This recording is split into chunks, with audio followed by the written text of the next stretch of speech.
ओम नमो भगवते वासुदेवाय। भारत अनंतवेद चैनल पर मैं आपका हार्दिक स्वागत करती हूँ। आज हम वैशाख मास की कथा के 10वें अध्याय को सुनेंगे। इस अध्याय में हम जानेंगे कि वैशाख मास के महात्म्य और श्रवण से सर्प का उद्धार कैसे हुआ और एक वैशाख धर्म के पालन तथा राम नाम जप करने से व्याध वाल्मीकि जी कैसे हुए। कथा शुरू करने से पहले हमारा आपसे केवल एक ही निवेदन है कि अगर आपको हमारी ये वीडियोस अच्छी लगती हैं और अगर आप भविष्य में कही जाने वाली वैशाख मास की कथा का श्रवण इस चैनल पर करना चाहते हैं तो कृपया हमारे चैनल को सब्सक्राइब कीजिए। तो शुरू करते हैं आज की कथा। जब एक पेड़ के गिर जाने से उसमें से एक सर्प निकलकर शंख जी के सामने हाथ जोड़कर खड़ा हो गया, तब व्याध सहित शंख मुनि ने विस्मित होकर पूछा कि तुम कौन हो और तुम्हें यह दशा कैसे प्राप्त हुई थी। सर्प ने कहा, पूर्व जन्म में मैं प्रयाग का ब्राह्मण था।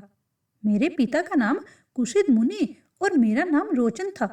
मैं अनेक पुत्रों का पिता और सदैव अभिमान से दूषित था। बैठे बैठे बहुत बकवाद किया करता था। बैठना, सोना, नींद लेना, जुआ खेलना, लोगों की बातें करना और सूद लेना, यही मेरा व्यापार था। मैं लोक निंदा से डरकर नाम मात्र के शुभ कर्म करता था, सो भी दंभ के साथ उन कर्मों में मेरी श्रद्धा नहीं थी। इस प्रकार मुझ दुष्ट और दुर्बुद्धि के कितने ही वर्ष बीत गए। तदंतर इसी वैशाख मास में जयंत नामक ब्राह्मण प्रयाग क्षेत्र में निवास करने वाले पुण्यात्मा द्विजों को वैशाख मास के धर्म सुनाने लगे। स्त्री, पुरुष, क्षत्रिय, वैश्य और शूद्र सहस्त्रों श्रोता प्रातः काल स्नान करके अविनाशी भगवान विष्णु की पूजा के पश्चात प्रतिदिन जयंत की कही हुई कथा सुनते थे। वे सभी पवित्र एवं मौन होकर उस भगवत कथा में अनुरक्त रहते थे। एक दिन मैं भी कौतूहलवश देखने की इच्छा से श्रोताओं की उस मंडली में जा बैठा। मेरे मस्तक पर पगड़ी बंधी थी, इसीलिए मैंने नमस्कार तक नहीं किया और संसारी वार्तालाप से अनुरक्त हो कथा में विघन डालने लगा। कभी मैं कपड़े फैलाता, कभी किसी की निंदा करता और कभी जोर से हंस पड़ता था। जब तक कथा समाप्त हुई तब तक मैंने इसी प्रकार समय बिताया। तत्पश्चात दूसरे दिन सन्निपात रोग से मेरी मृत्यु हो गई। मैं तपाए हुए शीशे के जल से भरे हुए हलाहल नरक में डाल दिया गया और 14 मनवंतरों तक वहां यातना भोगता रहा। उसके बाद 84 लाख योनियों में बारी बारी जन्म लेता और मरता हुआ मैं इस समय क्रूर तमोगुणी सर्प होकर इस वृक्ष के खोखले में निवास करता था। हे मुने, सौभाग्यवश आपके मुखरविंद से निकली हुई अमृतमयी कथा को मैंने अपने दोनों नेत्रों से सुना, जिससे तत्काल मेरे सारे पाप नष्ट हो गए। और हे मुनिश्रेष्ठ, मैं नहीं जानता कि आप किस जन्म के मेरे बंधु हो, क्योंकि मैंने कभी किसी का उपकार नहीं किया है, तो भी मुझ पर आपकी कृपा हुई है। जिनका चित्त समान है, जो सब प्राणियों पर दया करने वाले साधु पुरुष हैं, उनमें परोपकार की स्वाभाविक प्रवृत्ति होती है। उनकी कभी किसी के प्रति विपरीत बुद्धि नहीं होती। आज आप मुझ पर कृपा कीजिए, जिससे मेरी बुद्धि धर्म में लगे।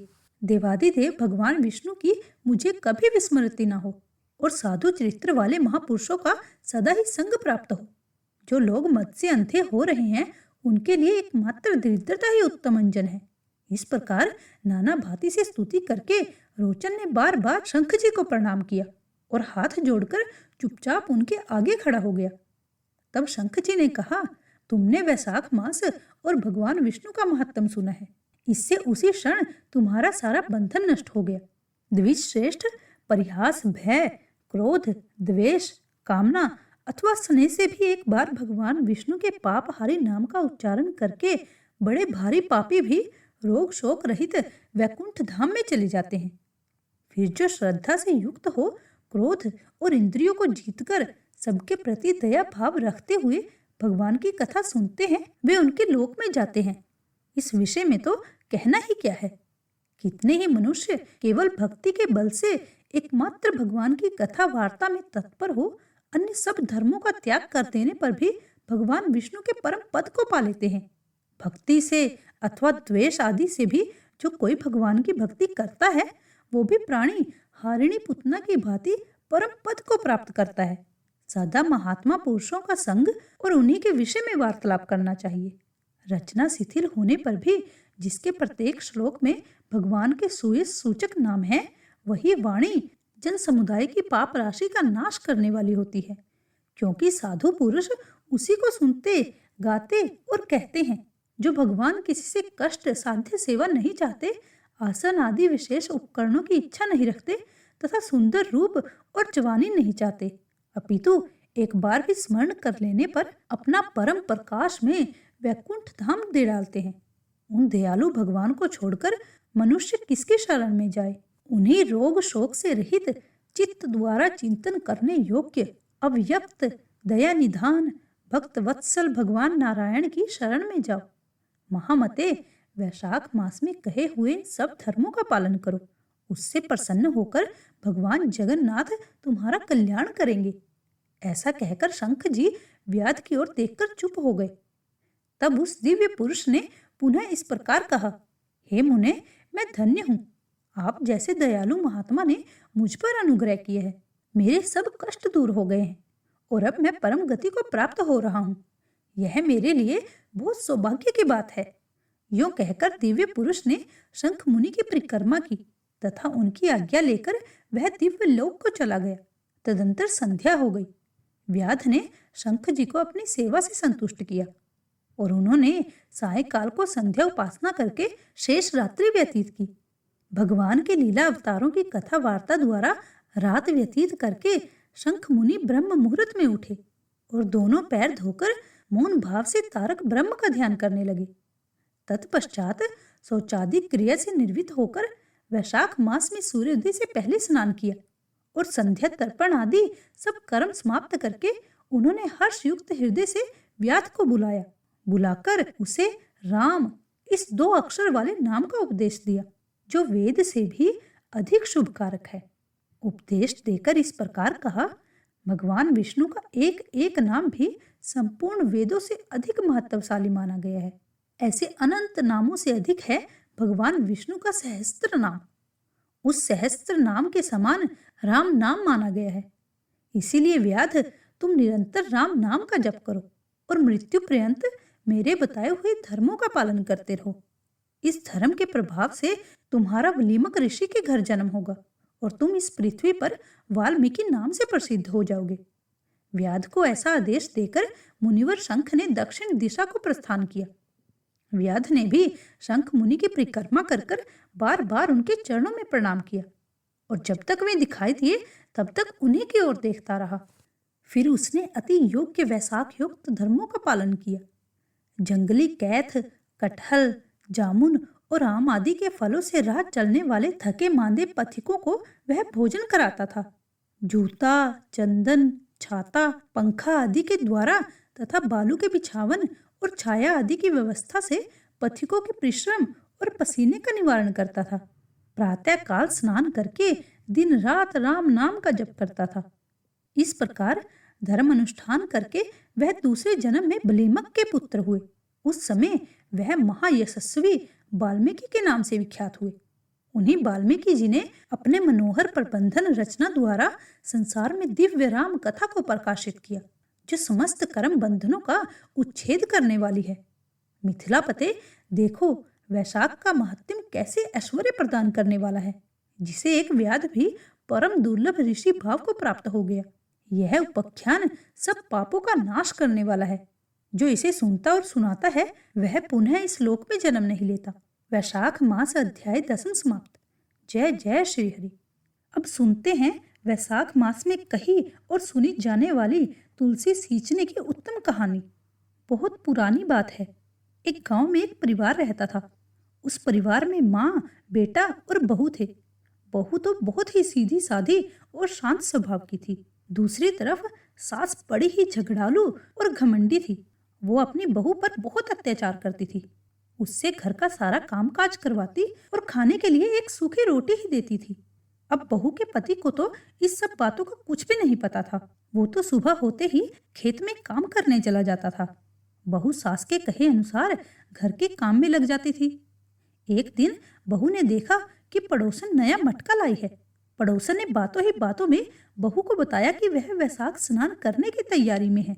बहू को वैशाख मास के बारे में कुछ भी नहीं पता था, इसीलिए वह पड़ोसन से उस बारे में पूछने लगी। तो पड़ोसन ने उसे पूरी जानकारी देते हुए बताया कि वैशाख मास का पवित्र महीना तुरंत फल देने वाला है। साथ में तुलसी माता की महिमा भी बहू को उसने बता दी और कहा, अगर कोई वैशाख मास में केवल स्नान करके तुलसी माता को सींच दे तब भी उसके जीवन की सभी परेशानियों का अंत हो जाता है। अब बहू अपनी सास के व्यवहार से बहुत दुखी थी ही, तो उसने सोचा कि क्या पता हो सकता है तुलसी माता की पूजा प्रताप से ही मेरे जीवन में सब कुछ ठीक हो जाए। अब ये बात सोचकर बहू ने अपने मन में तुलसी माता की पूजा और वैशाख स्नान करने का निर्णय ले लिया। शाम को तुलसी और वैशाख मास की महिमा अपनी सास को बताने लगी तो सास बोली, कोई जरूरत नहीं है कोई नियम वियम लेने का, घर का काम करो, बस यही तुम्हारे लिए पूजा पाठ है। अब बहू क्या कहती, चुप हो गई। वैशाख शुरू हुआ। अब बहू ने क्या किया, वह बहुत जल्दी सुबह उठकर नदी पर स्नान करने चली जाती। वहीं एक घड़े में पानी भरती और तुलसी माता के पौधे को सींच देती। फिर वहीं बैठकर तुलसी माता की कहानी सुन लेती। अब बहू ने यही नियम ले लिया था। सास के जागने से पहले ही वापस घर आ जाती थी। अब यह रोज का सिलसिला था। किसी तरह 15 दिन बीत गए। एक दिन सास सुबह जल्दी उठ गई। उसने देखा घर में बहू है ही नहीं। उसे कुछ गड़बड़ लगी। अगले दिन भी सास जल्दी से उठ गई तो उस दिन बहू घर पर नहीं थी। सास समझ गई कि जरूर ये वैशाख स्नान कर रही होगी और तुलसी सींच रही होगी। अब सास सोचने लगी कि अगर मैं इसको मुंह से बोलूंगी तो घर में बेकार का लड़ाई झगड़ा होगा। अब उसने सोचा कि क्या करूं, बहू का नित्य नेम कैसे छुड़ाया जाए। अगले दिन सास ने उसका मटका बदल दिया। पक्के मटके की जगह कच्ची मिट्टी का मटका रख दिया। सुबह अंधेरे में ही बहू कच्ची मिट्टी का ही मटका लेके नदी पर चल दी। बहू ने स्नान किया। फिर उसने मटके में जल भरने के लिए जैसे ही मटका नदी में डुबोया, मटका गल गया और सारी मिट्टी बह गई। अब बहू यह देखकर बहुत रोने लगी। वो तुलसी माता के पास जाकर रोने लगी और रोते रोते बोली, हे तुलसी माता, आज मेरा नियम टूट गया, मुझे क्षमा कर दीजिए। तुलसी माता उसके सामने साक्षात रूप में प्रकट हो गई और बोली, आज तुमने जल के स्थान पर अपने आंसुओं से मुझे सींचा है, तुम्हारा नियम पूरा हुआ। बहू ने कहा, माता मैं कल जल कैसे लेकर आऊंगी? अगर मेरी सास को यह पता चला कि मैंने मटका नदी में बहा दिया है तो वो तो बहुत गुस्सा करेगी। तुलसी माता ने उसे एक मटका दे दिया जिसे लेकर वो खुशी खुशी घर आ गई। सास ने देखा तो वो मटका सोने का था। अब सास के पूछने पर बहू ने सारी बात सच सच बता दी। सास अंदर से तो बहुत खुश थी पर बाहर से नाटक करते हुए बोली, अगर सोने के मटके में जल लेकर जाओगी तो गांव वाले इसको छीन लेंगे। तुम कल फिर जाकर अपनी तुलसी माता के आगे रोना और दूसरा मटका मांग लेना। अब बहू बहुत सीधी सादी थी, उसको तो ऐसा कुछ था ही नहीं। वो अगले दिन तुलसी माता के पास जाकर फिर से रोने लगी। तुलसी माता के पूछने पर उसने सारी बात बता दी। तब तुलसी माता ने उसे एक चांदी का मटका दे दिया। बहू चांदी का मटका लेकर खुशी खुशी घर आ गई, लेकिन उसकी सास ने उसे भी रख लिया और अपनी बहू से फिर अगले दिन रोने को कहा। अब बहू सास के डर से कुछ बोली नहीं। फिर तुलसी माता के पास जाकर बैठ गई और फिर से रोने लगी। तुलसी माता ने आकर सारा कुछ पूछा तो उसने रोते रोते सारी बात बता दी। अब तुलसी माता ने कहा, तेरी सास का लालच कभी खत्म नहीं होगा, तू आज मिट्टी का मटका ले जा। ये कहकर तुलसी माता ने उसे एक मिट्टी का मटका दे दिया। बहू जब घर आई तो उसकी सास बहुत गुस्सा होने लगी और कहने लगी, तुम्हारी तुलसी माता के पास क्या सिर्फ इतना ही धन था? जिसके पास कुछ भी नहीं उसे सींचने से क्या ही लाभ होगा? अब यह कहकर वह बहू को गुस्सा करने लगी, लेकिन बहू का जो नियम था वो सुबह जल्दी उठकर उसी तरह करने लगी। पूरे महीने सास से छुपकर नदी पर स्नान करती और तुलसी माता को सींचती। बैसाख महीना समाप्त होने पर था। एक दिन सास छुपाए हुए अपने दोनों मटकों को देखने लगी तो उसने देखा कि वो दोनों मटके मिट्टी के बन गए। अब यह देखकर तो सास का गुस्सा 7वें आसमान पर पहुंच गया। वो बहू को बहुत बुरा भला कहने लगी। तब साक्षात तुलसी माता उनके घर में प्रकट हुई और वो सास को बोलने लगी कि तुमने लालच और घमंड में बहुत पाप किए हैं, इसीलिए सिर्फ तुम्हारे छूने की वजह से वो मटके मिट्टी के बन गए। जैसा बोओगी वैसा ही काटोगी। तुलसी माता के प्रताप और कृपा से सास की आंखें खुल गई।